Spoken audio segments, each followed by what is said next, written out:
Hello and welcome to another video and podcast from Fantasy Football Scout as we look ahead to Fantasy Premier League Game Week 21 and the rest of 2024.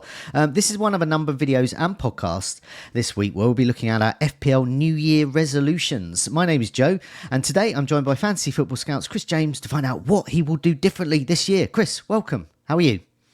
I'm all right. I'm a little bit hot and sweaty. Sorry, this is not like some new look. This is not some sort of weird. I don't know what would be the Fantasy Football Scout only fans. Not that I've been that, but no. I've just been. What an absolutely frightening proposition. That's one of my resolutions is to try and be a bit fitter this year. Okay. So hopefully next time you see me on this, it'll be a bit more like that and a bit less like that. Okay, well that's apt that you're in the midst of your personal New Year. It's a new year. New year. So let's see if you can be fitter and more agile with your fantasy football team this year as well. Before we, what I've got a couple of community resolutions to read out. I'll read those out in a sec. And then Chris will reveal what he is going to be doing differently in 2024. So it's a good chance to sort of look at those sort of mistakes and successes so far. Before we do all of that, just a reminder, please press that like button. It really helps us out. And please subscribe as well so you can keep up to date with all our latest videos and podcasts. And check out fantasyfootballscout.co.uk for all the latest offers around the membership. So all the tools and gadgets there to help you soar up your mini leagues. There, the comparison tool. Make your own tables as well. Goals imminent table.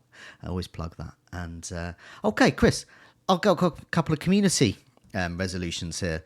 We'll have a look at those. And so I'll read these out to you and you can sort of give your views and see whether it's something you might do as well. So this is from Mick Banner. He says, always do the transfer when you can. I missed the deadline because work went crazy. He ended up burning a transfer, completely missed out on players he wanted to get. And he's going to end up taking a -4 this week, he thinks. So I think that's good advice. I mean, the thing with transfers is a lot of people, this is going to tie into one of the things I've got to say, a lot of people are advising you to wait to that very last minute. You know, you might get a leak, a team news, whatever.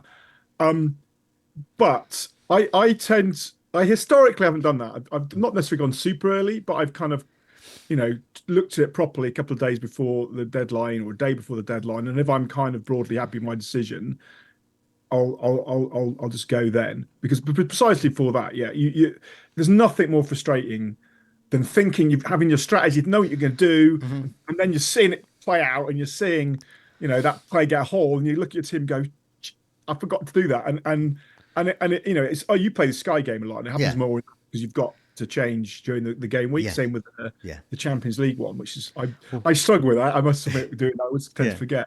So, but I think 100%. I don't think it matters if you do it a day before the deadline. So no. I think it's a good resolution to not always leave it to the last minute because the game can go down as we've seen a couple of times. Even the kind of experts have been caught out when the game went down and they couldn't, and then everybody gets up in arms about it. You go, well, you have had a week to do this. The fact you waited till 5 minutes, especially when it's a Saturday morning or Friday night as well. You're busy at work, you're coming home, and it's sort of your commute time.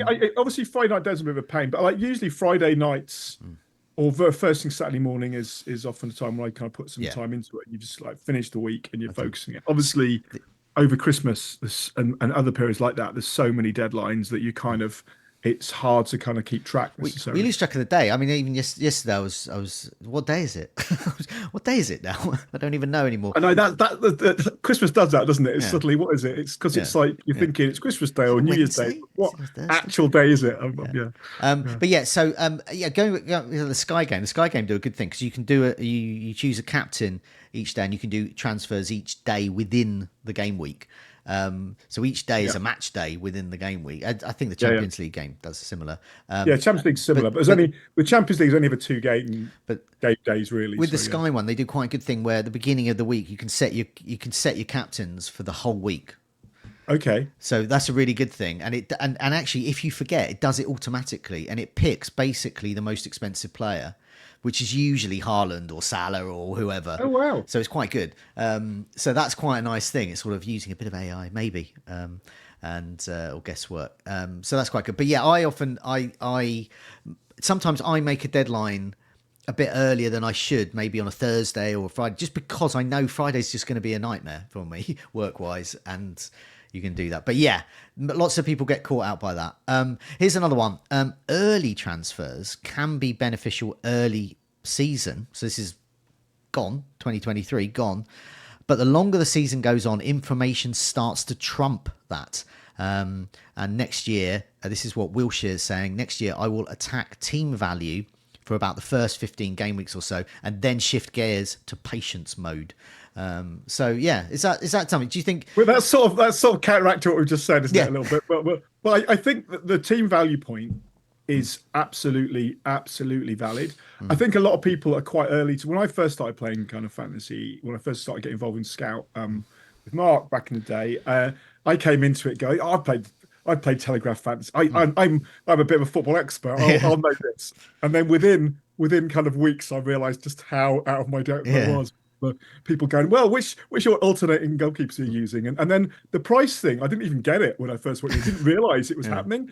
And then you suddenly go, hang on, I can't afford these players anymore. And yeah, you look at most of the people get a decent rank, not all of them, but will definitely play that game, because obviously the more value you've got in the bank, the more later in the season you can have those four premiums potentially, and that's a huge difference. Like if suddenly you're going, well, I can't have Salah, Son, and Haaland and Trippier, and another guy can, you're looking at inversely going, wow. So I think that's absolutely right. Early on, try and capture the value, and the price changes this year.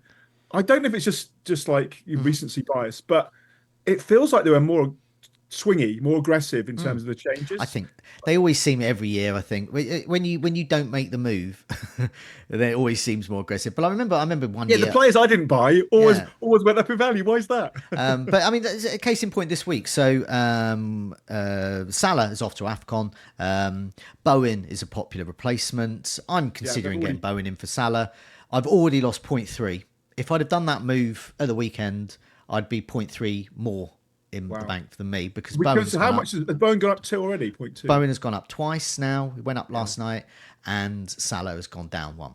So, well, that's something I'm considering as well. So that's not ideal. Yeah, I've been thinking about that. The Salah and Son. I've got both Salah and Son at the moment. I'm glad I kept them for last game week, but I and I don't have Haaland, so I've got a lot of. You've got Haaland, I think, on your. But I mean, I did a tweet yesterday, just about that issue, and I was saying, why I'm not actually making that move now. I mean, I could have made that move and got 0.3, or even now and got 0.1 or 0.2, but I'm not getting an immediate, because I'm just undecided, because I don't know whether Bowen's going to be amazing with Kudos gone. I don't know whether Phil Foden's going to be a better option for me. I don't know. So I'm just undecided. Pascal Gross is in the running for me. Yeah, Gross is in my thinking as well. And we've also got the cup matches, right? Yeah. So the worst thing that happens if you go early transfer, that player, as you talked about, I think maybe before we were praying about Tom going early on, Reece James, injured pretty much straight away, and then you kind of, I've wasted one transfer already. And at the moment, most people are probably thinking they've got to make 2 or 3, probably 3 transfers if they want to get Haaland back in. They'll take him out. A lot of people have in short order. Like a lot of people, the template team would have been recently not to have Haaland, but to have Salah and Son. Now you've got to change that round, and so unless you're wildcarding, which I think it's probably a bit early to do that, you're going to have to. So you don't want to waste one of those transfers. At this point here, the Wilshere makes that information starts to trump value. And that's the case because you mentioned the cup games, and that's a good chance to plug one of our videos next week, which will be deadline dilemmas. Now, Praz is our resident fixture expert. He likes to take the as he calls it, the helicopter view of the fixtures coming up. And I understand the next week. Well, I was speaking to Rich, and he was saying that next week's show he's really going to be looking at that, because this week we're going to get loads of information about blank game weeks and double game weeks, because we're going to have League Cup outcomes, we're going to have FA Cup outcomes, and that's going to decide. So we might get there's going to be a lot. And you can have people, as you say, people. You've got potential for injuries, and you've got, as you say, you might find out more information, like to find more information about the first few doubles. So and that should be impacting your big decisions, right? The thing I'm still working out, which is a thing, again, I think it's a few people have done it, is exact. I know that there's an article on the site, is when Salah and Son are like to come back, because it's not actually missing as much football because of the Yeah. It's quite a few breaks. They might not be missing as much football, many game weeks as we're kind of thinking. So that's another problem you're going to have. Yeah. Kind of 2 or 3 weeks down, you're going to have to then get them back in, and yeah, it's a bit of a tricky time at the moment. I think there's a bit Definitely. to be So, navigated. yeah, so for example, Man City could get a double. So a Man City midfielder could be much more profitable in the next few weeks than getting Bowen in. I don't know. But we don't know until we get the weekend. So information. Bowen's gone up twice now. I think he can go up one more, but that's very rare. I seem to remember Edin Dzeko doing that at Man City. Yeah. Not that I particularly wanted him at that time. But equally, we'd like that. I mean, I think the people who haven't done Bowen, I would just say that's probably a pretty safe transfer. Bowen's kind of one of those players that's never injured for long if he is. He's like Saka if he can walk. Yeah, right? he's So I think, and if you're going to get a West Ham player, Bowen's always going to be there or thereabouts in the points. Yeah. Kudus has been coming in, been very influential on how they're going to play without him. But West Ham have been doing really well recently. exactly. I mean, I'll probably end up doing that move, and I'll be And Salah. you'll go. I could be 0.3. I mean, the thing is be also you might not be quite 0.3 because it depends when you've got Salah. It does. Salah hasn't actually gone down in terms of my sale value yet. He's gone down 0.1, but because of when I bought him, the actual sale value because you only get half of the sale value. I think that's the same with Son. I think Son's gone down or is about to, and I've I'm in the same position. I haven't lost anything there, but I have with Salah. But I don't mind. Okay, it's all right. It's 0.1, right? And as you see, we've probably got enough now to unless you want to try and get Trippier and try and all the other people in. But okay. Your team. Do we have to do that? Whereabouts are you? I'm not going to put your team up, but you can just say where you are in the rankings. And I'm probably I'm about 550,000 at the moment. Okay. And it's a bit of a tale of woe. Usually the way my seasons work is I come in hard early on, either because I follow a lot of the information like the pre-season guide and stuff, and I'm really engaged at the start, like most people are, or I'm just lucky. I don't know. Either probably a bit of both. And I start really well, and I'm doing quite well. I'm competitive, and then I get up towards Christmas. I do some crazy knee-jerk decisions, and then it falls away, and then I have to rescue it at the end. That's pretty much been the story of my season. My best finish ever was about top 5,000. When that didn't happen, I kind of I held off my urges, and I didn't. And I watched the EO, and I didn't really I didn't get annoyed because I've missed one player out and have to change it all around. So what's and your... then the season after, I've got to say, sorry. The season after, I just best finish ever. Season after at Christmas, I was like 4,000 something. But I was getting annoyed because I wasn't really getting anywhere, and I had like Spinale Silva rather than some. I had the wrong Man City midfielder. And there was a few players who just were right team, wrong player. Yeah. And then I had this. I'm an Everton fan, and obviously prone, as you can see behind here, prone to madness because of that. And it was basically there was a spectre that Everton might have two double game weeks back to back. So because of games all held off for various reasons, and it looked like it might happen. And so I went in, and I thought, and Everton was starting to under Benitez, starting to kind of turn around a bit. And I went in and I think I went on an early wildcard triple Everton. That did not. I know you'll be surprised, Joe. Yeah, but that did not go as well as it might have done. It never has. That happened last season. Everyone piled into Everton and thought, "Oh, hang on a minute, they're actually rubbish." And it was last year. And then so I ended up about 60,000 last year. But I so usually that's the arc. And this season I started okay. I started not as well as usual, but okay. And the mid-season was meh. And then I was just kind of creeping up to where was I getting up to? I was getting up to like mid 400,000. So I was thinking my aim by New Year is to get close to 100,000. Obviously, we want to hit top 10k, whatever. And then just every week it was just like a bit down, and then or very small. It was just I didn't quite have the right player. I missed. I was looking good midweek, and then someone did some crazy haul that I didn't have. I don't know. I've just been constantly off it a little bit. Just not a bad team. I look at my team each week. I'm quite happy with it, but then there's one player I've not got. Well, that's it. Okay. I'll put these stats up now, and then you can tell me your first resolution. Okay. But yeah, you say I did some analysis using the FPL Statistico tool, and I'll put a link into the notes. And that shows that your actual captaincy points as a percentage of your highest possible captaincy points, basically have you picked the best captain in your team each week, is 58%. And that's about the same as Lee, who is Lee Bomfield from FPL Family, who was on earlier this week, and he's about 500,000 places above you. Right, all right. So he's 50k. So but the point I'm making that's is where I'd love to be. Point I'm making is you're actually been good with your captain. You haven't been poor with your captaincy decisions. In terms of your transfers, your strategy as well. The most transfers you made by position is within midfield, which is great because you really want to be agile and getting onto those midfield bandwagons quick, because they're the ones where you get all the points. Now, we had Tom's one earlier this week, and you mentioned about Reece. He got Reece James in, and he'd wasted transfers or getting in an injured player like Reece James and getting him out again, whereas that hasn't been a problem with you. So first resolution is, what are you going to do differently? Because it seems like you're actually doing okay strategy-wise, but something's not quite there. Yeah, I mean, because you said this to me, and I was looking at it, I was thinking, I'm not that unhappy with my midfield and my forward line, right? I've got most of the good midfielders.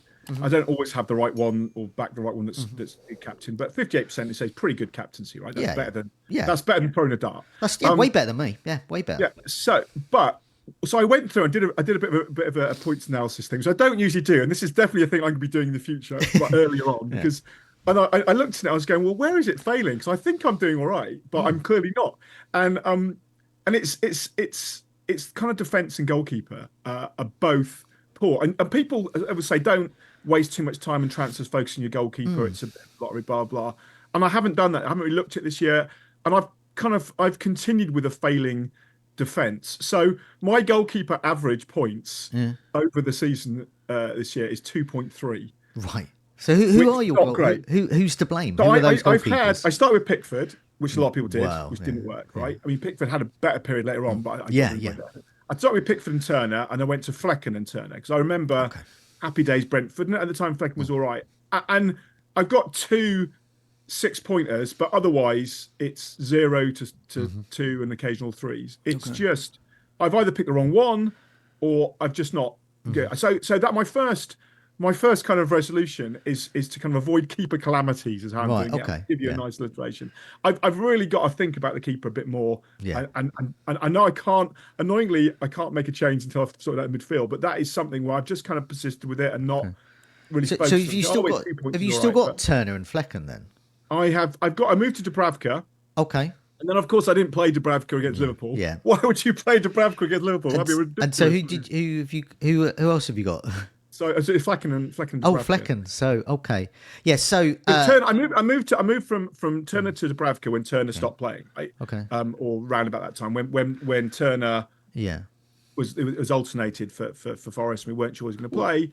So I moved to Dubravka, and I got 1 6-pointer. I think out of Dubravka. I've missed the main hauls. I certainly missed his penalty save and all that. I mean, I think so I've got Dubravka and Areola. So obviously this week Areola did better, but. The reason I bring that up is that on the whole, Dubravka and Areola hasn't really been very good for me. They both conceded a lot.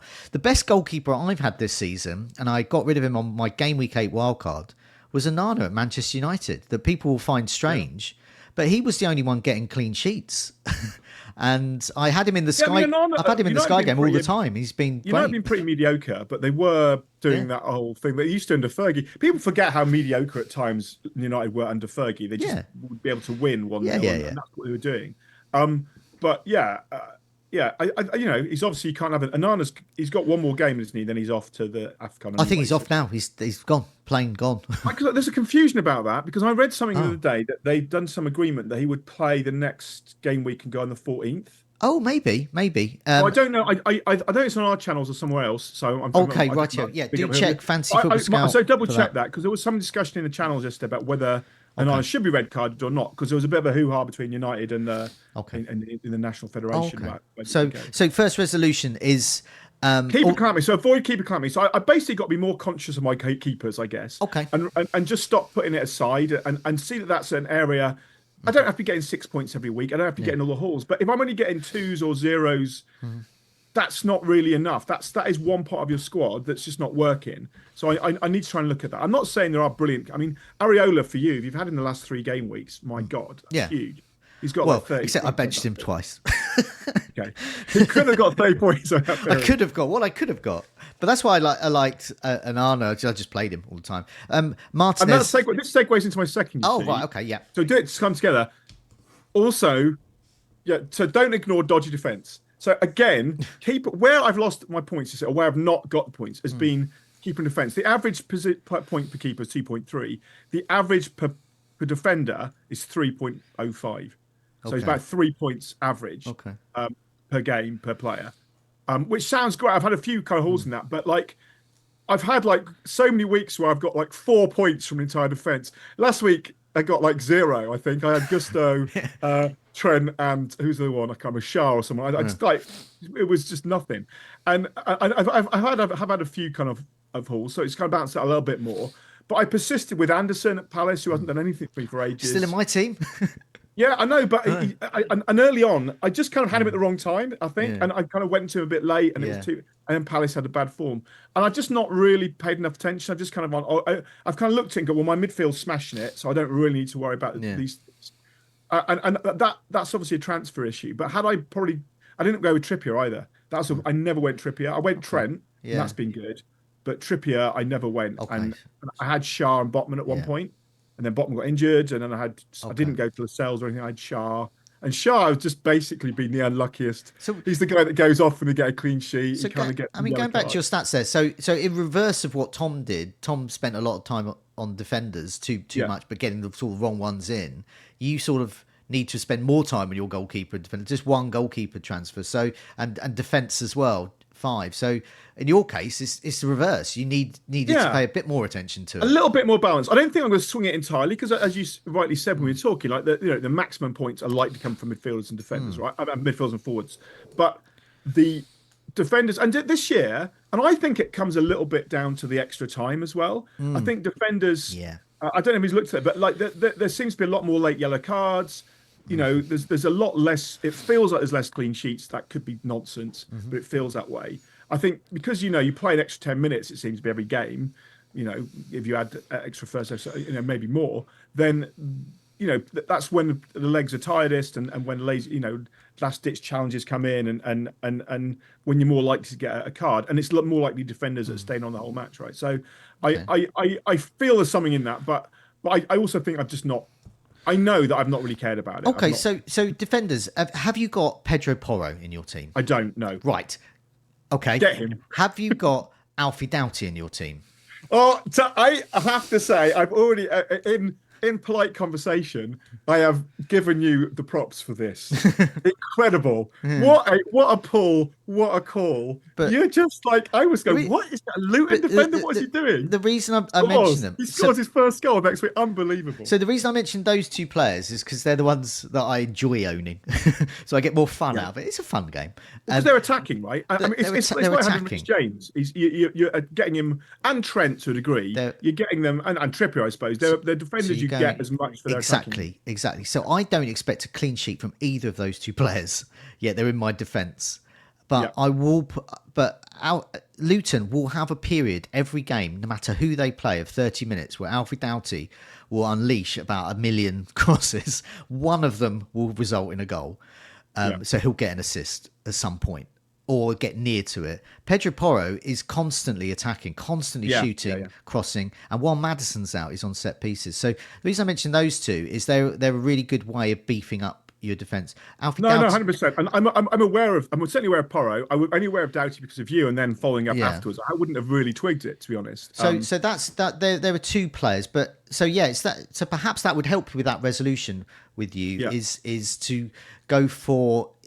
I mean, basically Alexander Arnold, really, but cheaper. Exactly. I've got Trent. I've got Gusto, who threatened early on to be. That's fine. They're good to be a replacement, but he seems to be the one that seemed. I think I've got 2 0-pointers off him, which is great. I've got a -2 off him as well. So he's a gift that's not kept on giving. I've got Saliba, which felt like a solid. Yeah, I think he's. Good. The Arsenal. That was a lucky thing early on. That was the one thing where I feel I've really got from the experts on the streams at the last minute, where I kind of the Saliba news came out and I done the Gabriel to Saliba move before the deadline, and that obviously worked out that first week or the first few weeks certainly. Okay. But so defense, so goalkeeper and defense. That's the resolution is to obviously when I can actually do that, Mm, when I know that my first yeah. focus is sorting Salah and Son and Mm. Haaland out, is unless I go early wildcard, which I don't think is a great strategy this year. I I've done that a I lot actually think before. another good defender you could target as part of that resolution is Carl Walker because he's Yeah, starting every match. He's occasionally getting in attacking places, but yeah, Man City are going to have a double at some point, probably later yeah. this month. And basically, I get the feeling it's been documented really with Man City. They're entering what has been called death kill mode. They're like Oh yeah, they're just they've been turning up a gear, fanning, right? yeah, Yeah, they've yeah. been fanning around with losses and draws, and now it's just like right down to Yeah, it does business. kind of happen. People forget this happens every season where everybody Yeah, goes, "Oh, Man City aren't as good as they used to be," and then they yeah. suddenly And win like then 10 games whoa, back okay, to they just back. beat And that team 5-0. They weren't even trying. Owed it. yeah, no, no, exactly, Yeah. So yeah, exactly. okay, they're good. They're two good resolutions there, and I reckon they're easy to solve. Get fun Yeah, yeah. players No, in. so that it's kind of one resolution question to two, but that's Yeah. that. So Okay. and that does. I don't know. I don't want to interrupt how your No. structure, but like it kind of the Doughty point you make Hmm. is actually feeds into something that Okay. I've been guilty of not Hmm. doing as much this season that I want to do more, Hmm. which is to engage more with the members area. I'm co-founder of Scout Yeah. effectively Hmm. and have run it for many years. Hmm. But I've been using a member area a lot secondhand, to be honest. Hmm. The only reason I really knew about Doubt is because of you mentioning him on the stream and pulling data up, and I know how useful that data is. And Hmm. I went through periods of using it, and I've just not this year. Hmm. And I've got to put a little bit more time aside to look at Okay. that and try and find something a little bit, try and look for those differentials or back my own hunches or you know, dispel my own hunches because you get these things in your head you're convinced Hmm. of, and then when you actually start looking at the data, you kind of realize, no, that's not quite true. Is that's like that happened last week, but Yeah. the 7 weeks before that it hasn't happened. So yeah, using the members area more is definitely something that I'm going to use, and particularly from the looking at predicted points and looking at data Yeah. and positions. There's a lot of great stuff in there, and you can see Yeah. where people are Well. playing and how they played against different teams and stuff. So certainly for defenders, looking at those players that you can identify most of them, Hmm. but looking at players you don't necessarily know that there are getting further forward, that's a great use of the thing. So I'm going to try and do that, and Okay. that's something I will be doing. I'll be looking at a bit more planning a strategy over the next few weeks when we've got Well, a bit more it's lighter a really time. easy. I mean, I've because of doing the videos and the content and things like the goals imminent table I've created. But I've got basically 3 pages in the Fantasy Football Scout members area. So those that don't know, do urge people to have a look at the offers there. You can create your own tables. So you can do. So I've got tables on best goalkeepers, amount of saves, or attacking defenders. In terms of expected goal involvement for defenders, and you can sort it by 2 weeks, 4 weeks, last 4 weeks, last 6 matches, whatever, whole season. And I've got overall ones as well, like those goals imminent ones, but also ones just look at expected goal involvement, all players, all season, all last couple of weeks or so. So I've got about 3 pages of them, and so I have to keep searching through it all to find my ones. But for someone who like yourself who sort of perhaps doesn't have the time to do all of that and to just do it quickly, is just make a quick table and Yeah, look at it after the matches every Monday or yeah, Tuesday. Something FPL General does. He always goes out and he reads it out on his podcast and his on General's orders as well. The stats that caught his eye, and then simply make a table. Just do one. Just do expected goal involvement, all players. yeah, Just yeah, see who was good that week. yeah, yeah. And you can expand it to other things, but shots and chances created and all the little details. But the big one, really, I always think, is expected goal involvement, and Yeah. that's the one you want. And that does throw up your Pedro Porros, Trippier that everyone knows about, Alfie Yeah. Doughty that no one knew about, but now they do, and those kinds of things. And it You throws up. must be kind of it's gratifying and annoying. Isn't it? It's a bit like when you go. I was into that indie band when Yeah, yeah. I loved I knew them before they were cool. I loved Alfie Doughty's first album, but it Yeah, just went exactly. downhill after that. But yes, Like it's brilliant. I did have I think I had Bell at the start of the season just yeah. because he was a it was a like a fodder Mm, for the 4 million defender that was likely to play, and I think he got injured who didn't yeah. play, so it was kind of pointless the whole thing. But But yeah, I'm not averse to owning Luton players, and they're making a fist of it. As an Everton fan, I find Yeah. that very annoying because I was hoping they'd just meekly surrender But along with Sheffield United and Burnley. And But the thing is with Everton, I think being an Everton fan is in your favour. So you've spoken about times when it sort of hasn't been, but I think it is now because Everton are actually quite good from FPL points of view. and I was speaking to Dylan, who has, and Harry spoke to him as well. And I mentioned him because at varying points over the last week or two, he's been second, third, and I think he's now 11th in the world. So he's hovering, he's in and amongst it. He could win it. yeah. But Go on, Dylan. and He's actually going to be joining us to regular. yeah. regular Great stuff. field now. And I spoke to another one who's higher up as well, Michael. And the common link between both of them is they sort of have got these players in that perhaps other players haven't got. And in Michael's case, specifically with Everton, he got Decore in. He's the guy that got Decore in. And so as an Everton fan, so he's the kind of on mine and Tom's goals imminent video we do, that sort of unearths those sorts of players, and he's exactly that kind of player. He's really, really involved, and no one gets him. And then you think, wow! But then when he does get his goal, it's like you get like almost 100% of those points. And he was our top scorer last year. I mean, not that that was a hard, I didn't even know high target, right? Yeah. But he looks like Inspector Gadget. He's kind of got a bit of those Carlton Palmers about him. He's never quite sure where. But he's in and around the goal, and when he hits it, it's as likely to go scorched into the corner as it is to go 100 feet over. So unfortunately he's been injured, so he's out, and I think that's contributed to our recent form. We had a really good fist fight against Spurs and City, to be honest, as much as you can against City. I think Spurs that could have gone either way. Really, we had enough chances, just didn't put them away. City, we were 1-0 up at half time. It's the hope that gets you right. You dare to drift, you kind of succumb. Against Wolves, we were dire, so I'm kind of hoping. Dire Wolves. I'm hoping we are going to pull it back. I mean, I think the spirit's good, and the first team squad is half decent. Mikolenko's an interesting option as well defensively. Yeah, exactly. He has a lot, gets forward a lot, and he has a go at pop at goal, and he's scored. Well, a player that we've been highlighting, me and Tom, early in the season, McNeil. It's very much Harrison now. We're looking at. I mean, McNeil looks Harrison kind of looks a better player often, but McNeil seems to be, when he gets on that left, he seems to just be able to smash it into a corner from nowhere. I think they're both good options. The problem is it's midfield, right? That's the problem. I know that you're saying a guy that's, but it's so hard to go.